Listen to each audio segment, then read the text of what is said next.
Hey guys, welcome back. Today I want to talk about the Texas Instrument TI-994A.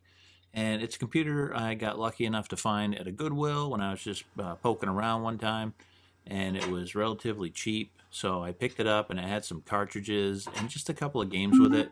And it's kind of sat around for several years because I haven't really done much with it. And I decided to look up online to see if there were any games out there because they've been getting pretty expensive. And I found this great lot of TI cartridges that were all Atarisoft games.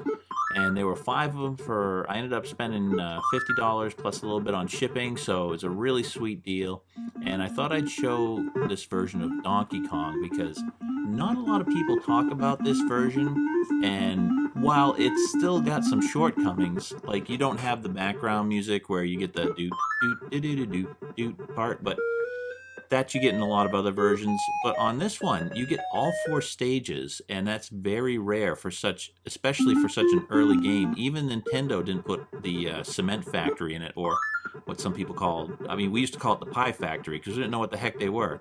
Just like for the longest time, I didn't know all this stuff that was, when I was a kid, what we were picking up. I knew the umbrella.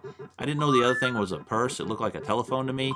And I definitely didn't know the hat. I thought it was a little tank or something.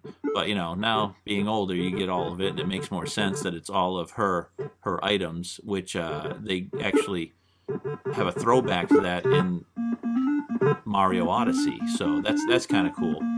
The other thing, too, is not just only having all 4 stages.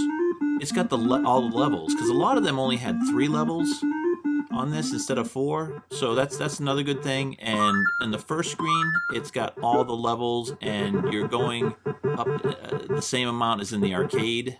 They kind of chop one off, and Donkey Kong's on the opposite side in some of the games. And you think of the Atari version, 2600 only had 2 screens, which, I thought was pretty poor. Some people think it's okay, but I just remember being so disappointed with it. But I thought the ColecoVision was definitely a definitive version. But going back and playing this, I think this had a good argument for being even better. Also, you don't have the girders bouncing around on the 3rd stage. So missing the girders, it changes it a little bit. It would have been nice if they could have added it in. Also, in this one, I know other versions, he throws the barrel down at the angle, which is really cool, and it'll ignite a fire.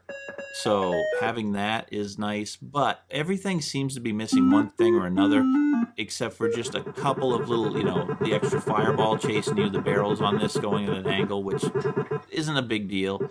The girders missing, they were missing in a lot of them. I can't say that's that big a deal. So here you go, take a look at this. Let me know what you think. Tell me if you think this is the best version of the early 80s, or was there something better? So let's make the cutoff right around the NES.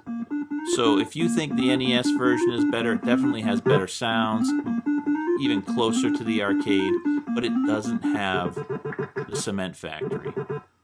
So give me your reasons of why and why not one version is better over the other. I'll be curious to see what you think, and it'll be fun to look it up. I've never played the Atari version for the 8-bit computers, so I heard that's a pretty good one, but I have no idea. I haven't looked up enough to know if it has all 4 levels, so that'd be curious to me if someone can point out whether or not it does. So there you have it. There's Donkey Kong on the Texas Instruments 994A from 1983. I'm going to play a few more of the games after and upload them just so you can see the quality of this system, a system that came out, I believe, in 1981. And most of the games came out, a year or a few years later. So this was pretty close to getting what you would experience in the arcade. Well, thanks again for watching, and we'll see you next time.